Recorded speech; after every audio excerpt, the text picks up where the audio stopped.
मध्य प्रदेश का इंदौर शहर और वहीं पर एक इलाका जिसका नाम था मित्र बंधु नगर। यहाँ पर एक परिवार रहता था। इस परिवार में टोटल 5 सदस्य थे। घर के मुख्य सदस्य का नाम संजय रैना, उनकी पत्नी का नाम कविता रैना, उनका एक 9 साल का बेटा जिसका नाम ध्रुव रैना और एक 6 साल की बेटी था जिसका नाम यशस्वी रैना था। साथ ही संजय रैना की माताजी यानी कि कविता की सास कांता देवी भी उनके साथ ही रहा करती थी। पेशे से संजय रैना एक फार्मास्यूटिकल कंपनी में सेल्स एग्जीक्यूटिव की पोस्ट पर जॉब करते थे और उनकी पत्नी कविता और उनकी माताजी हाउसवाइफ थी।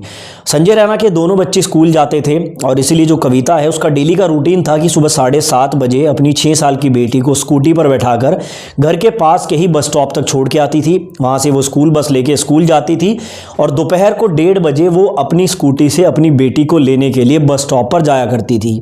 क्योंकि ये जो बस स्टॉप है ये इनके घर से बहुत ज़्यादा दूर नहीं था, तो अक्सर कविता अपना मोबाइल घर पे ही छोड़ देती थी और स्कूटी लेकर अपनी बेटी को लेने के लिए चली जाती थी। अब ये दिन था 24 अगस्त 2015 का। रोज़मर्रा की तरह कविता अपनी बेटी को बस स्टॉप से लेने के लिए तैयार हो रही थी और इसी के चलते वो 1:10 पे अपनी स्कूटी उठाकर घर से निकलती है।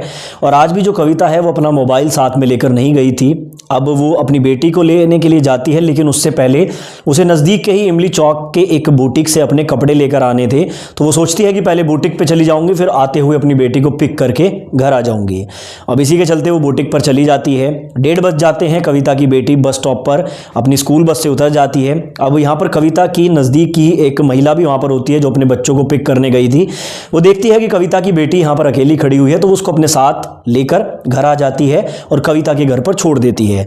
जब सासू माँ कविता के बारे में पूछती है तो वो महिला बताती है कि बस स्टॉप पर आपकी पोती अकेली खड़ी थी तो मैं इसको घर लेकर आ गई, कविता वहां पर नहीं थी। सासू माँ को लगता है कि बुटीक पर कपड़े लेने गई थी, हो सकता है ज़्यादा समय लग जाए, थोड़ी बहुत देर में घर वापस आ जाएगी। अब इसी दौरान जो संजय रैना होते हैं वो भी घर पे आ जाते हैं। दरअसल वो डेली दोपहर का लंच करने के लिए घर पे आया करते थे। घर आकर वो कविता को नहीं पाते तो माँ से उसके बारे में पूछते हैं। सारी बात माँ उनको बता देती है, लेकिन संजय को भी यही लगता है कि कविता हो सकता है कि बुटीक में ज़्यादा समय लग गया हो या किसी दोस्त के पास चली गई होगी, थोड़ी बहुत देर में आ जाएगी। लेकिन ऐसे ही 1 घंटा बीत जाता है, 2 घंटे बीत जाते हैं, कविता वापस नहीं आती है। अब संजय रैना के साथ साथ उनकी माँ भी परेशान होती है। संजय कविता के सारे दोस्तों को, रिलेटिव्स को कॉल करके पूछते हैं कि क्या किसी के पास कविता आई है, लेकिन सभी इस बात से इनकार कर देते हैं। और अब ऐसे ही करते करते शाम के 6 बज जाते हैं। अब यहाँ पर संजय रैना परेशान हो जाते हैं और इसी परेशानी के चलते वो नज़दीकी पुलिस स्टेशन में जाते हैं और सारी बात पुलिस को बताते हैं। पहले तो पुलिस उन्हें कहती है कि वो आ जाएंगी, कहीं गई होंगी, लेकिन संजय रैना के फोर्स करने पर पुलिस उनकी रिपोर्ट लिख लेती है। संजय उन्हें बताते हैं कि कभी भी कविता ऐसे इतनी लेट नहीं होती है, सारे रिलेटिव्स को फ़ोन कर लिया है, सारे दोस्तों को फ़ोन कर लिया है, वो किसी के पास नहीं गई है। अब पुलिस भी रिपोर्ट तो लिख लेती है लेकिन ज़्यादा सीरियसली नहीं लेती है, क्योंकि जब भी कोई मिसिंग रिपोर्ट फाइल होती है उसमें 24 घंटे तक पुलिस बहुत स्ट्रिक्ट एक्शन नहीं लेती है और ये कहीं ना कहीं पुलिस की लापरवाही को भी दर्शाता है। संजय अपनी बीवी की मिसिंग रिपोर्ट फाइल करके घर आ जाते हैं। वो लगातार अपने रिलेटिव्स के साथ कविता को ढूंढ रहे थे और इसी तरह से रात के 10 बज जाते हैं। रात को 10 बजे के करीब संजय के पास पुलिस स्टेशन से कॉल आती है और उन्हें बताया जाता है कि जल्दी से गवर्नमेंट हॉस्पिटल में आ जाओ, यहाँ पर एक डेड बॉडी मिली है, उसकी शिनाख्त तुम्हें करनी है। संजय घबरा जाता है। वो अपने रिलेटिव्स के साथ उस गवर्नमेंट हॉस्पिटल में पहुंचता है। वहां पर उन्हें एक डेड बॉडी दिखाई जाती है। ये डेड बॉडी किसी महिला की थी और ये डेड बॉडी पूरी तरह से जल चुकी थी, यानी कि बर्न हो चुकी थी। अब संजय उस डेड बॉडी को देखता है। अब वो कविता के हाथ को देखता है जिस पर एक ओम का टैटू बना हुआ था। उस महिला के हाथ पर भी कोई टैटू था, लेकिन वो जलने के कारण काफी साफ नहीं था। बट बाकी सारी चीजें देखकर संजय को ऐसा लगा कि शायद ये डेड बॉडी कविता की ही है और वो पुलिस को कहता है कि ये मेरी बीवी की ही डेड बॉडी है।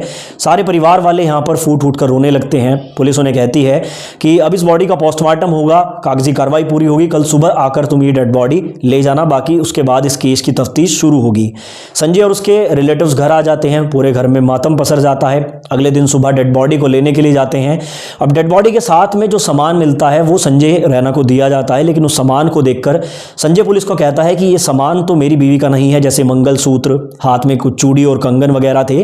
तो उन्हें देखकर संजय कहता है कि ये मेरी बीवी के नहीं है, लेकिन पुलिस उन्हें कहती है कि ये डेड बॉडी के पास से ही मिले हैं या डेड बॉडी के साथ ही हमें मिले हैं। तो यहाँ पर संजय कहता है कि इसका मतलब ये डेड बॉडी मेरी बीवी की नहीं है।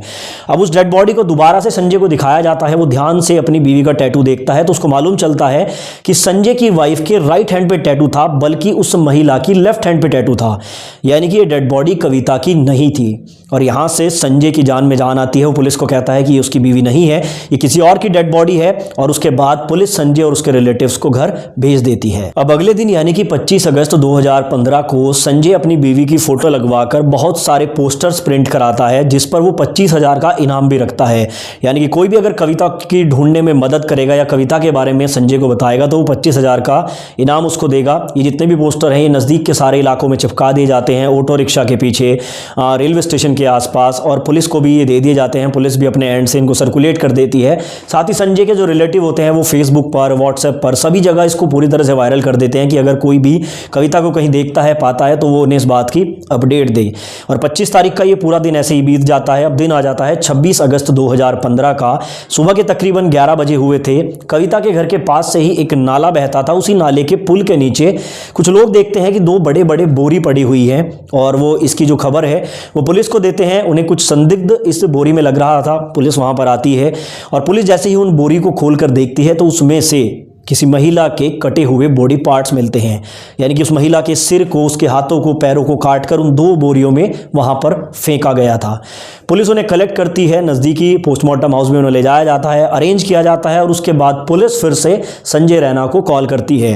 वो संजय को बताती है कि उन्हें आपके घर के नज़दीकी पुल के नीचे से कुछ बॉडी पार्ट्स मिले हैं, आकर शिनाख्त कर लीजिए। संजय फिर से भागकर अपने रिलेटिव्स के साथ जाता है पोस्टमार्टम हाउस में, और वहाँ पर जैसे ही वो उस चेहरे को देखता है तो वो फूट फूट कर रोने लगता है, क्योंकि इस बार ये डेड बॉडी किसी और की नहीं बल्कि उसी की बीवी कविता रैना की थी। पुलिस कविता की डेड बॉडी का पोस्टमार्टम करके अगले दिन डेड बॉडी घर वालों को हैंडओवर कर देती है। और जो घर वाले हैं अब वो कविता का अंतिम संस्कार करने के लिए जब चलते हैं, अब क्योंकि ये मामला पहले से ही पूरे शहर में वायरल हो चुका था, जगह जगह कविता के पोस्टर चिपके हुए थे, फेसबुक पर, व्हाट्सएप पर पहले से ही ये न्यूज़ फैल चुकी थी। तो जिस टाइम पर कविता को अंतिम संस्कार के लिए ले जाया जा रहा था, हजारों की भीड़ सड़क पर उमड़ जाती है और यहाँ पर कविता की डेड बॉडी को सड़क पर रखकर ही प्रदर्शन शुरू कर दिया जाता है, जिसके चलते इंदौर पुलिस को वहां पर आना पड़ता है। बड़े बड़े ऑफिसर्स आते हैं, साथ में मीडिया वाले भी वहां पर आ जाते हैं, और ये मामला आग की तरह पूरे इंदौर में फैल जाता है। पुलिस के जो हायर रैंक के ऑफिसर होते हैं वो संजय रैना उनके रिलेटिव्स को समझाते हैं कि आप अंतिम संस्कार कर दीजिए, इस केस की कार्रवाई बहुत जल्द होगी और जल्द ही हत्यारों को पकड़ा भी जाएगा।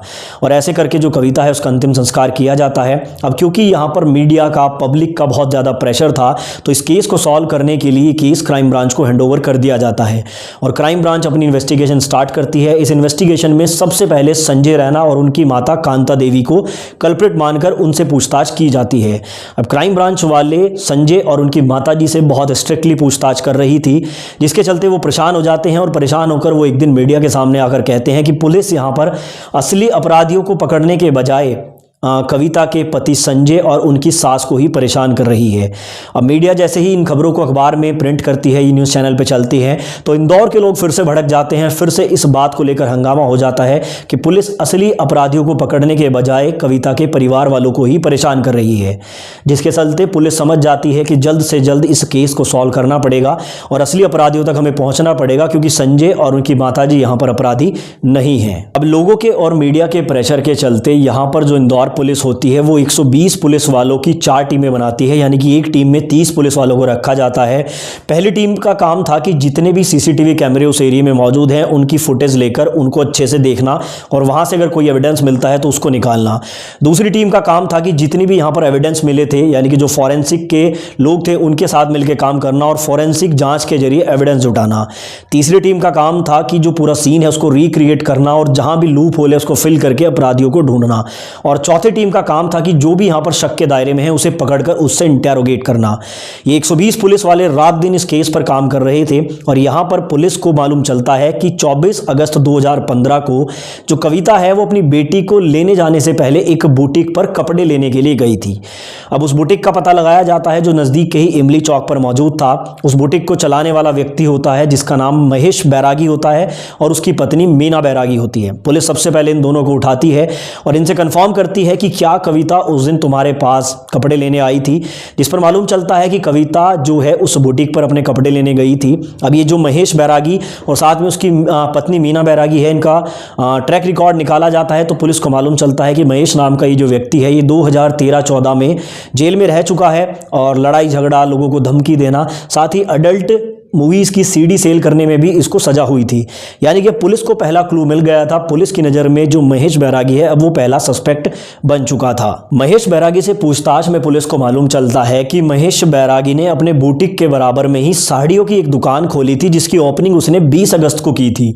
यानी कि कविता के गायब होने से 4 दिन पहले ही शॉप की ओपनिंग की गई थी और उसके बाद 26 अगस्त को उसने ये दुकान बंद भी कर दी थी।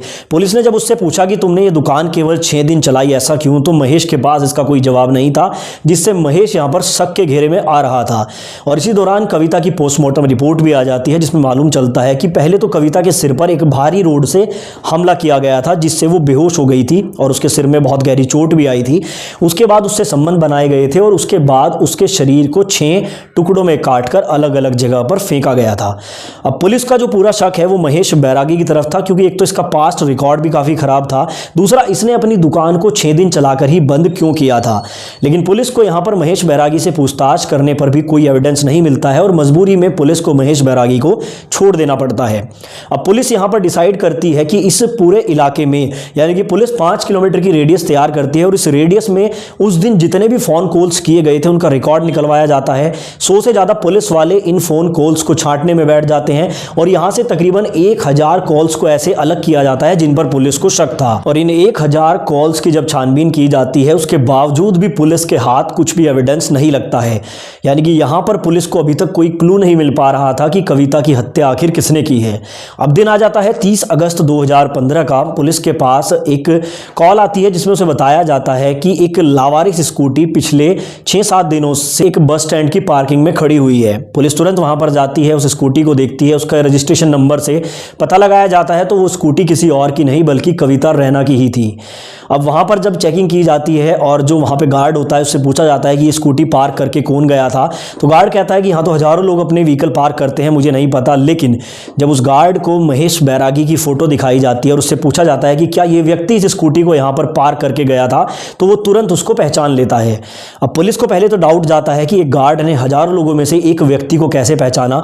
वो गार्ड से पूछते हैं कि तुम्हें कैसे पता कि यही व्यक्ति स्कूटी यहाँ पर खड़ी करके गया था, तो वो पुलिस को बताता है कि जिस दिन ये व्यक्ति यहाँ पर स्कूटी खड़ी करने के लिए आया था तो गार्ड ने उसे कहा था कि स्कूटी का हैंडल लॉक ना लगाए ताकि इसको इधर उधर मूव करने में आसानी हो। और इसी बात पर महेश बैरागी का इस गार्ड से झगड़ा हुआ था और उसके बाद महेश बैरागी अपनी स्कूटी का हैंडल लॉक करके वहां से चला गया था। यानी कि अब जो महेश है वो शक के घेरे में फिर से आ चुका था और गार्ड ने भी ये पुष्टि की थी कि यहां पर महेश बैरागी ही कविता की स्कूटी को पार्क करके गया है। पुलिस के लिए इतना ही एविडेंस काफी था और पुलिस दोबारा से महेश बैरागी को अरेस्ट करके उसके साथ पूछताछ शुरू कर देती है। इस बार महेश बैरागी से सख्ती से पूछताछ होती है, लेकिन इस बार भी पुलिस के हाथ कुछ नहीं लगता है, क्योंकि महेश बैरागी वहां पर स्कूटी खड़ी करके गया था इस बात की पुष्टि केवल उस गार्ड ने की थी, जबकि वहां पर कोई सीसीटीवी कैमरा नहीं था। यानी कि पुलिस को यह तो मालूम था कि महेश बैरागी वहां पर स्कूटी खड़ी करके गया है, बट इस बात को कोर्ट में प्रूव करने के लिए पुलिस के पास कोई एविडेंस नहीं था। अब पुलिस को शक तो महेश के ऊपर ही था, लेकिन पुलिस उसे छोड़ देती है और पुलिस जो है एविडेंस की तलाश में लग जाती है।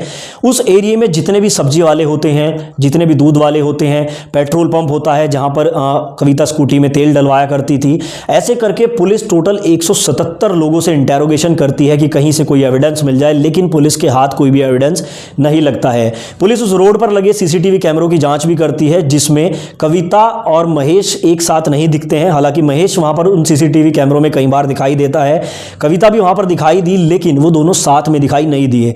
यानी कि महेश को अपराधी साबित करने के लिए पुलिस को कोई भी एविडेंस नहीं मिल पा रहा था। अब पुलिस महेश को छोड़ तो देती है, लेकिन पुलिस उसके मोबाइल लोकेशन को ट्रैकिंग पे लगा के रखती है और पुलिस को मालूम चलता है कि महेश अक्सर एक फ्लैट पर जाता है और वो कविता की हत्या से पहले भी उस फ्लैट पर जाया करता था। उसकी मोबाइल लोकेशन पहले की भी वहां की देखी गई है। तो पुलिस बिना देरी किए उस फ्लैट पर जाकर छापा मारती है और पुलिस को वहां पर जाकर मालूम चलता है कि इस फ्लैट में रहने वाले व्यक्ति का नाम टीमक चंद देवड़ा है और ये महेश बैरागी का जिगरी दोस्त यानी कि बहुत ही करीबी मित्र है। अब पुलिस उस फ्लैट की जब जांच करती है तो पुलिस के हाथ यहाँ पर सबसे बड़ा पहला सबूत लगता है। पुलिस जब फॉरेंसिक टीम को बुलाकर उस फ्लैट की जांच कराती है तो वहाँ से कुछ ब्लड के सैंपल्स पाए जाते हैं। वहाँ से एक चाकू और एक रॉड भी मिलती है और उस रोड पे से भी कुछ खून के सैंपल्स पाए गए थे। साथ ही वहाँ पर कुछ जले हुए कपड़े भी पाए जाते हैं। अब पुलिस को यहाँ पर यकीन हो जाता है कि हो ना हो जो महेश है उसने अपने इसी दोस्त टीकम चंद देवड़ा के साथ मिलकर कविता के साथ यहाँ पर ज़बरदस्ती की, दुष्कर्म किया और उसके बाद उसकी हत्या कर दी। और इसी के आधार पर जो पुलिस है वो फिर से महेश और टीकम चंद को इन्वेस्टिगेट करने के लिए थाने में ले जाती है। अब पुलिस ने महेश और टीकम चंद को अरेस्ट तो कर लिया था और उसके बाद तकरीबन 120 दिन की इन्वेस्टिगेशन के बाद पुलिस एक प्रेस कॉन्फ्रेंस रखती है। इस प्रेस कॉन्फ्रेंस में जो महेश बैरागी है उसको भी लेकर आया जाता है और पुलिस यहाँ पर मीडिया के सामने एक कहानी पेश करती है।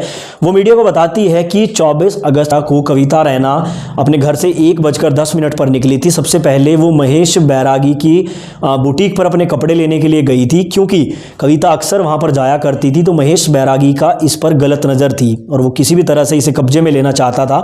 और इसी के चलते वो 20 तारीख को एक साड़ी की दुकान खोलता है जिस पर कविता जाया करती थी। और जिस दिन 24 तारीख को कविता अपने कपड़े लेने गई थी, महेश उसे कहता है कि आपके कपड़े मेरे घर पर फ्लैट पे रखे हुए, चलो मैं वहीं से आपको दे देता हूं। जिसके चलते महेश और कविता अलग अलग उसी फ्लैट पर जाते हैं जिस फ्लैट में उसका दोस्त टीकम चंद देवड़ा भी रहता था। और वहां पर जाकर जो महेश है वो यहां पर कविता के साथ जबरदस्ती करता है और उसके बाद उसकी हत्या कर देता है और उसके शव को कई टुकड़ों में काटकर इमली चौक के पास एक पुल के नीचे फेंक देता है। हालांकि इस प्रेस कॉन्फ्रेंस में जो महेश बैरागी होता है वो मीडिया से ये भी कहता है कि मुझे फंसाया जा रहा है, पुलिस ने कहानी झूठी बनाई है। लेकिन पुलिस की 120 दिन की इन्वेस्टिगेशन में पुलिस को यही सब मालूम चला था। अब कोर्ट में सारे सबूतों के साथ इस केस को रखा जाता है। 2015 से लेकर 2018 तक जो महेश बैरागी है वो जेल में रहता है। लेकिन 26 मई 2018 को कोर्ट की तरफ से जब फैसला आता है तो उस फैसले को सुनकर इंदौर के लोग फिर से भड़क जाते हैं, क्योंकि इस फैसले में कोर्ट ने महेश बैरागी को बाइज्जत बरी कर दिया था। यहाँ पर कोर्ट का कहना था कि महेश के साथ ना तो कविता को देखा गया था, ना ही ऐसा कोई स्ट्रॉन्ग एविडेंस मिला जिससे ये प्रूव होता हो कि महेश इस हत्याकांड में शामिल है। यानी कि लैक ऑफ एविडेंस के चलते महेश बैरागी को बरी कर दिया गया। अब इस केस को लेकर इंदौर के लोगों की भी दो पक्षों में राय बटी हुई है। एक पक्ष का कहना है कि महेश बैरागी ही यहाँ पर असली हत्यारा है, लेकिन एविडेंस ना मिलने के कारण वो यहाँ पर जेल से छूट गया। जबकि दूसरे पक्ष का कहना है कि पुलिस इस केस को ठीक से इन्वेस्टिगेट नहीं कर पाई, जिस कारण से इन्होंने महेश को कल्प्रिट बनाकर उसे अपराधी घोषित करने की कोशिश की। आज भी इस केस के असली अपराधी के बारे में किसी को नहीं पता है। आपने इस कहानी को ध्यान से अगर सुना होगा तो आप कमेंट में अपनी राय जरूर दें। आपको क्या लगता है कि इस हत्या के पीछे महेश था या फिर कोई और था? बाकी ऐसे वीडियोस देखने के लिए आप हमारे चैनल को सब्सक्राइब करना ना भूलें।